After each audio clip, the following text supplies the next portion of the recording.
ingressar em uma universidade. Fique com a gente em mais um episódio.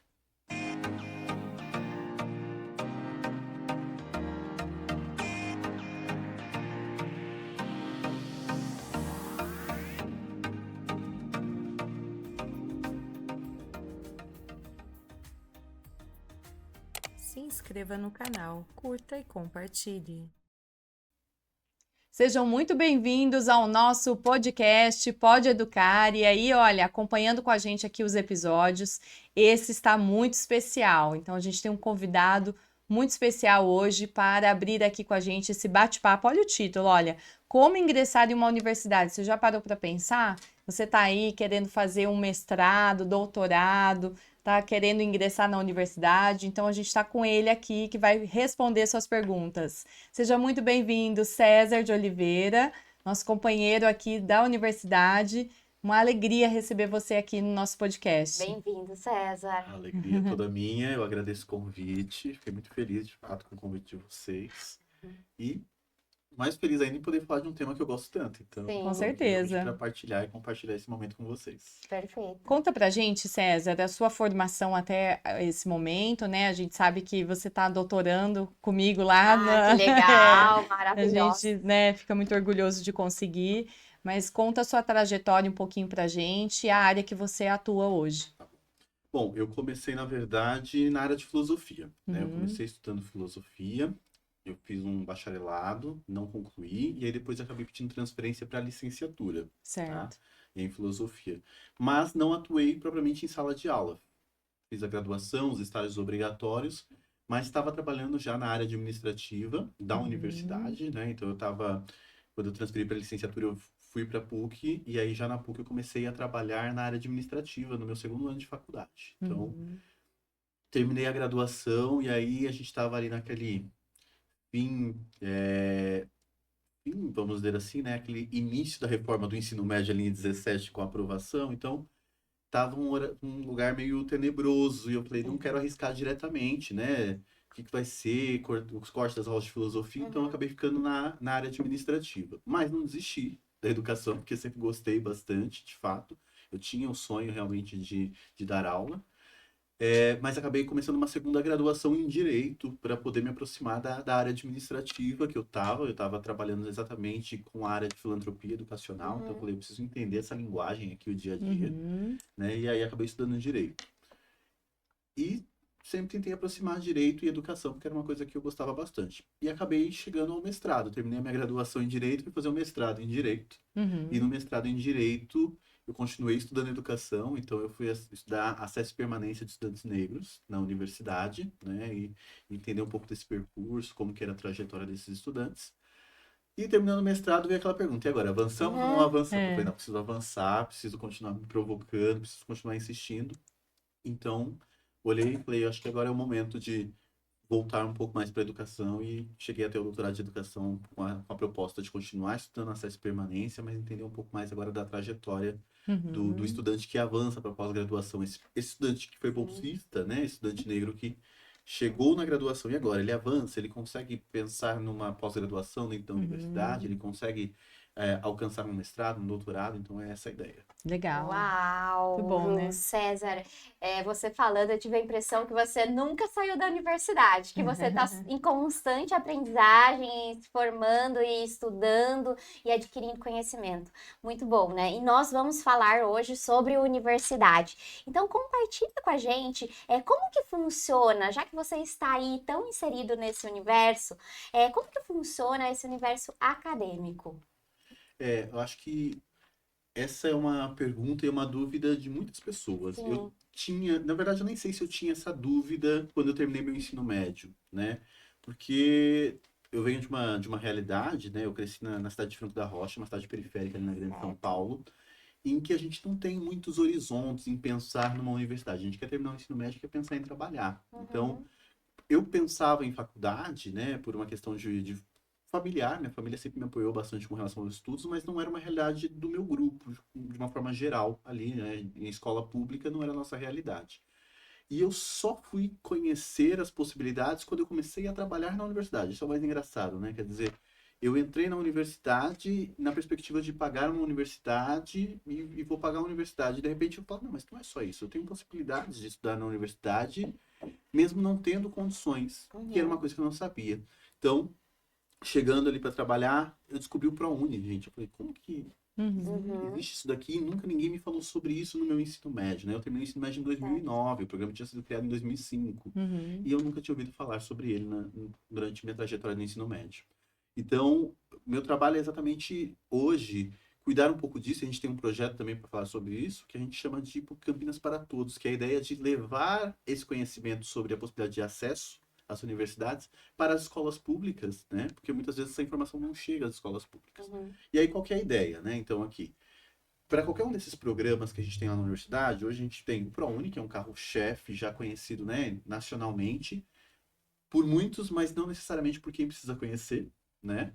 E a gente também tem o vestibular social, né? Que segue também a mesma ideia. E o que são esses programas? Todos eles têm uma seleção feita pelo Enem. Então, o trabalho que a gente tem feito nas escolas de formiguinha, principalmente nas escolas públicas, é de incentivar os estudantes a fazerem o Enem. Certo. Né? Porque às vezes eles veem o Enem só como mais uma etapa, mais uma prova, mais uma obrigação e não entendem o Enem como uma oportunidade. E aí é o que eu costumo dizer para eles, é a porta de entrada. Com o Enem você pode tudo. Você pode conseguir uma bolsa pelo ProUni, você pode conseguir uma bolsa pelo vestibular social, você pode conseguir ingressar pelo SISU numa universidade federal. As universidades estaduais também têm processos seletivos pelo Enem, então é a primeira coisa, precisa fazer o Enem, precisa pensar no Enem como essa porta de entrada.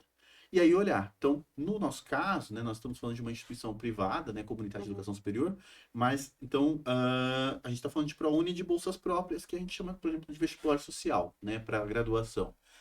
E aí, fiz o Enem, e agora, o que eu faço? Você precisa se inscrever. E aí, onde eu me inscrevo? Se for para a ProUni, lá no site do governo federal, né? Semestralmente, o governo, ele publica lá as vagas, o edital, com tudo isso. E na PUC também, a gente publica semestralmente um edital do vestibular social com essas vagas. E você se inscreve direto lá no site da PUC para essas vagas, né? E aí, quais são os critérios?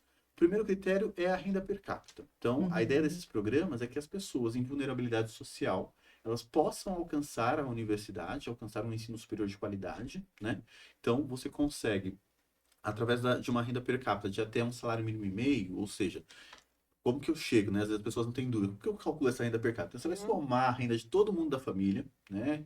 Pai, mãe, filhos, avós, todo mundo que mora ali naquele grupo familiar, né? Todo mundo que constitui aquele domicílio e dividir pelo número de pessoas que moram na casa. Então, você, mas tem 3 adultos e 2 crianças. Soma a renda dos 3 adultos, eles trabalham e divide pelo total, ou seja, pelos 3 adultos e 5 crianças para chegar nesse valor. E às vezes as pessoas têm dificuldade de calcular esse valor. Então, essa é a regra. Um salário mínimo e meio, você consegue uma bolsa de 100%. Olha só. 3 salários, você consegue uma bolsa de 50%. Né? Então, você tem essas duas possibilidades. E aí, então, Enem e renda per capita. Né? E aí a gente pede que sempre o patrimônio ele seja compatível com essa renda. Então, é isso que a gente vai analisar. Eu tenho o Enem, consegui uma nota, e qual que é o mínimo? Preciso ter um mínimo de 450 pontos. A partir desses 450 pontos, quer dizer, ele é o mínimo. Quanto mais eu fizer, melhor vai ser minha colocação no processo seletivo. Né? E aí depois comprovar, então, essa renda per capita dentro do grupo familiar. Comprovou a renda per capita, tem a nota mínima, você consegue a bolsa. Então, E isso em nível de graduação, né, César? E isso em nível de graduação, mas os programas também se repetem com o mesmo critério na educação básica, né? A gente também tem um colégio. E aí, né, a gente está falando de uma instituição específica que é a PUC que eu trabalho, mas para qualquer colégio que trabalhe com filantropia como a gente trabalha, né, também segue o mesmo critério, né? Então, renda per capita de um salário mínimo e meio ou a renda per capita de 3 salários mínimos para a bolsa de 50%. Então, a gente também tem na educação básica, na graduação e na pós. E na pós-graduação estricto Certo. sensu, tá? Certo. Então, quando a gente está falando do estricto sensu, a gente está falando do mestrado e do doutorado. Então, a gente também tem essa possibilidade. Esse é um programa mais novo, né? Quando a gente fala do ProUni, falei 2005, a gente fala das bolsas na educação básica, a gente está falando lá de 2009, 2010. Quando a gente está falando do vestibular social, ele também é de 2010, mas a pós-graduação, esse programa ele começou lá com pra gente em 2019, tá? Certo. Então, o primeiro processo seletivo foi lá em 2019 para 2020, mas também é possível dentro desse mesmo critério, né? E aí, para a pós-graduação, a única diferença é que a pessoa precisa ter sido aprovada no processo seletivo do programa que ela tem interesse. Então, ela vai fazer a prova do programa, vai passar por todo o processo seletivo. Foi aprovado, na hora da entrevista, os entrevistadores, os professores que estão entrevistando, já apresentam as possibilidades de editais, né, de bolsas que estão disponíveis ali naquele momento, CAPES, CNPq, e também a bolsa que a gente chama de Bolsa Filantropia, que está ligado diretamente às gratuidades do SEBAS e nossa certificação. A gente não tem nem noção de Sim, tudo é isso, muito né? importante, porque principalmente essas bolsas, né, que acontecem em nível de pós-graduação, são bolsas que têm um investimento do governo, né, César, em cima do investimento para pesquisas, né? Como que você vê isso também, né, esse investimento diante de pesquisadores? Porque quem entra num curso como a gente está fazendo doutorado, a gente está sendo ali, né, colocado a fazer pesquisa, né? A ter ali um meio todo para poder fazer diferença, transformação, educação é isso, né? Como que você vê também essa questão desse investimento nessas bolsas? Eu acho que o nosso programa lá, ele surgiu exatamente por causa disso, né? Quer dizer, ali em 2018, 2019, fruto, né, de tudo o que a gente viu com relação a arcabouço fiscal, teto de gastos, os cortes foram muitos com relação ao investimento em pesquisa e em bolsas aqui no Brasil. Então, o nosso programa, ele surgiu naquele momento para tentar fortalecer, de fato, a pós-graduação na instituição, na ideia de ajudar na manutenção realmente dos estudantes, porque não vinha bolsa o suficiente, não tinha investimento o suficiente, né, das agências de fomento, porque de fato teve cortes nos orçamentos, né? Então, a gente viu ali na filantropia, porque a legislação previa isso, uma possibilidade de fomentar também a pesquisa, que por vezes é onde geralmente se aperta, né? Você fala em crise financeira, você fala em crise econômica, fala assim, não, corta da pesquisa, corta da educação, Sim. não é tão necessário, Sim. né? E aí a gente vê depois as grandes crises da humanidade, as crises sanitárias, e aí você fala assim, é da pesquisa que se precisa, é da educação que se precisa para tentar sanar muitas delas, né? Sim, sim, com Então, certeza. para mim, o investimento, né, tanto das agências de fomentos quanto esse que a gente faz realmente na pós-graduação, para pensar essa possibilidade de realmente de financiar, de possibilitar que estudantes, pessoas em situação de vulnerabilidade socioeconômica possam, de fato, falar de ciência, produzir ciência e falar do lugar de onde estão de fato, né? Quer dizer, trazer um outro ponto de vista para a ciência, acho que é muito válido e importante, porque acho que isso enriquece, de fato, o olhar que a gente tem para a ciência. Com certeza. Nossa, Uau, muito bom, né? Muito Demais. importante entender tudo isso, os caminhos, porque às vezes a gente não sabe, não tem noção que a gente pode ter do nosso governo, né, do nosso país, o que ele pode propiciar para nós. Agora, César, pensando em doutorado, que vocês estão aí fielmente inseridos no doutorado, estudando cada vez mais. Doutorado em educação. Para a gente entrar, nós temos muitos educadores aí nos acompanhando. O que você aconselha? Precisamos ter algo na área de educação ou como caminhar ao doutorado de educação? Acho que o primeiro ponto é saber que não existem barreiras, né? Então, não existem barreiras em que sentido? Você não precisa ser alguém formado na área, né? Eu, como disse, eu tenho uma licenciatura anterior, mas não necessariamente, né? Tem muita gente que vem de outros campos, né? Tem gente lá com a gente da comunicação, tem gente do direito, tem gente de... A educação, assim como acho que qualquer pós-graduação hoje no Brasil, ela permite que pessoas de diferentes formações consigam transitar. Então, você não precisa ter uma formação anterior na área, né? Você não precisa, na verdade, pelas regras, nem ter o mestrado para poder ingressar no doutorado. Você pode ingressar direto no doutorado. Você vai Verdade. precisar cumprir os créditos, né? Tem créditos que são obrigatórios, mas você não precisa ter feito o mestrado inicialmente. Você pode ingressar direto no doutorado. Claro que o desafio é muito maior, né? Porque a gente sabe que a gente vê a pós-graduação sempre como uma escala, no sentido que eu vou fazer primeiro o mestrado, a gente aprende um pouquinho, aí depois a gente vai pro doutorado, constrói mais um pouquinho. Porque vai ficando cada vez mais né? pesado o processo. Mas tem gente que realmente consegue avançar direto para um doutorado, termina a graduação e vai direto pro doutorado, né? Então é uma possibilidade, sim. Mas você precisa acompanhar, aí cada instituição tem uma regra, claro. E aí, por exemplo, a nossa instituição, você precisa cumprir uns créditos obrigatórios do mestrado, mesmo sem fazer direto. Então, você vai fazer as disciplinas do mestrado e do doutorado, e você consegue avançar. Então, existe essa possibilidade também. Excelente. Uhum. Muito bom. Maravilha. Importante. Muito bom, a gente ficaria aqui bastante tempo Nossa, ouvindo o César é. falar, fala muito bem, né? Assim, bem colocado, então, e anima os seguidores a fazerem, então, uma pós-graduação, né, César? Eu tô aqui. Então, Primeiro já- começa pela pós isso, ali, depois vai isso. caminhando igual vocês, né? Segue o caminho de vocês. Então Bem já diferente. deixe uma mensagem, então, isso. já, César, chamando o pessoal já para fazer o processo. Como que tá o processo na PUC? Conta um pouquinho para ingresso. Já foi, né, eu acho. Já, a gente terminou agora Tá. as inscrições, né? Tanto do vestibular social quanto da pós-graduação. Foi publicado ontem o resultado, se não me engano, da pós-graduação agora do segundo semestre. Mas vem ProUni por aí, né? Hoje foi divulgado o edital do ProUni segundo semestre. Excelente. As Interessante. inscrições começam já na próxima semana. Próxima semana? Com certeza, próxima semana aqui, dia 3, sexta-feira, começa as inscrições já para Certo. o ProUni do segundo semestre.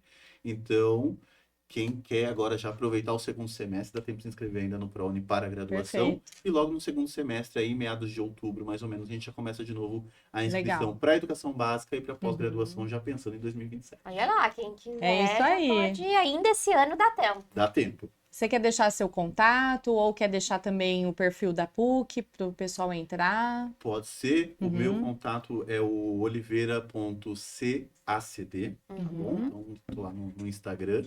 E também o perfil da PUC, né? Então, PUC Campinas, @PUC Campinas. Você localiza a gente também no Instagram, Perfeito. no Facebook, no LinkedIn. Então, Excelente. Ótimo, excelente. César, daqui a gente quer agradecer muito a sua participação, entregando aí para você um Uma certificado. lembrança Isso. do Pode Educar.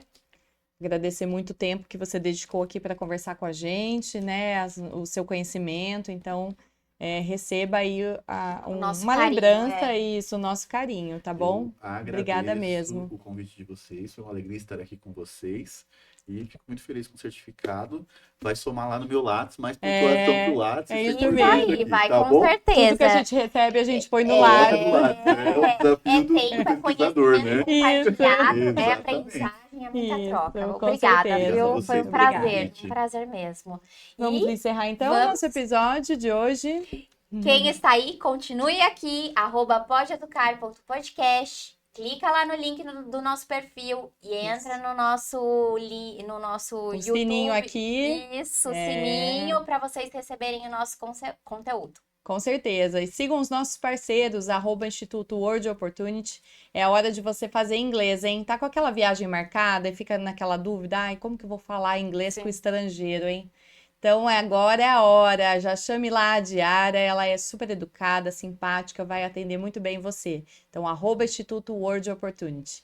E @Casa Lúdica Campinas, loja novinha em Campinas, vale muito a pena, jogos matemáticos, brinquedos. Então, você tá aí pensando num presente pro seu sobrinho, ó, agora é a hora, tá bom?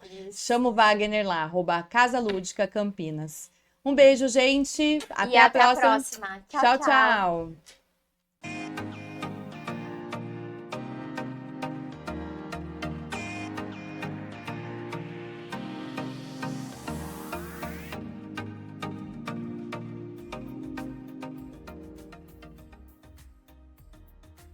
Se inscreva no canal, curta e compartilhe.